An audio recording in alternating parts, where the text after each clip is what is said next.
What's up, everyone? Welcome to Power Play with CJ. First of many episodes concerning this week's Frozen Four. I've done a couple, but more specifically, we're 3 days away from the puck drop on Thursday night. Obviously, BC and Minnesota, two traditional powerhouses that expect to be there every year. On the other side of the bracket are two upstart teams that, definitely surprise a lot of people. But I don't think they were those teams that, we're just happy to be here and, we'll take our lumps. If we win this game and get beat up by the other team, I think Ferris State and Union expect to win. I think they expect to beat both of them going to that game expecting to win, and I think either one of them, whoever emerges victorious, will expect to win, beat either BC or Minnesota. So it is what it is. I'm gonna talk about it all week, but I'm really looking forward to this matchup with BC and Minnesota. They're not a traditional rival like BU and Minnesota are, but when you see two teams that have definitely dominated college hockey for the better part of 3 or 4 decades, you really start to feel it, and it's like, wow, they're getting a winner plays for the national championship, and the winner will be definitely favored in that game. Whether or not it works out that way, it's a different story entirely. But I think Union, ECAC school, traditional high academic school that also think skates a pretty good hockey team year in and year out. I don't think they expected to go this far, but you go into that tournament knowing you just win the next game, and you'll go far. So they get the first game, Union and Ferris State.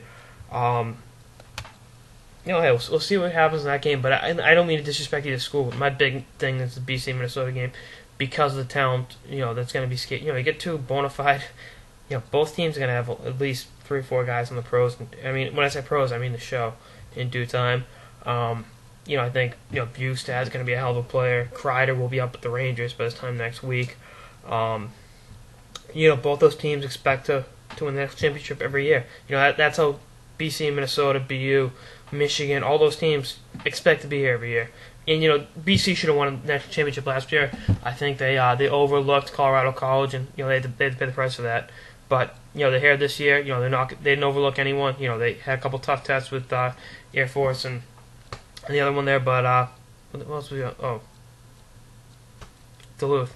But they didn't overlook anyone. They the whole Bill Hanson respect all fair non mantra, and that's why they're here. And I think the same thing with Minnesota. They had up and down year. They had some peaks and valleys over the course of the year.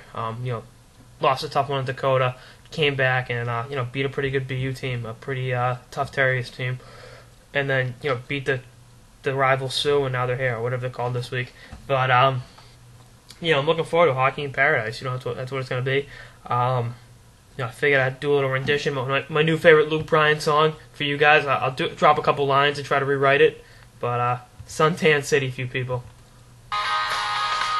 Hey there, cutie with a BC koozie. Have you ever hung with a Georgia boy? I screwed that lyric up. Why don't you and your friends ease on over here and chug a beer with Miss Ferris State?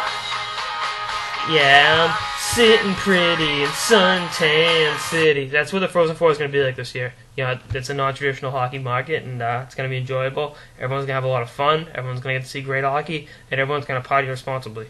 So that's it for this episode of the Power Play with CJ on this week's Frozen Four. Stay tuned for more episodes throughout the week and throughout the season. Later, guys.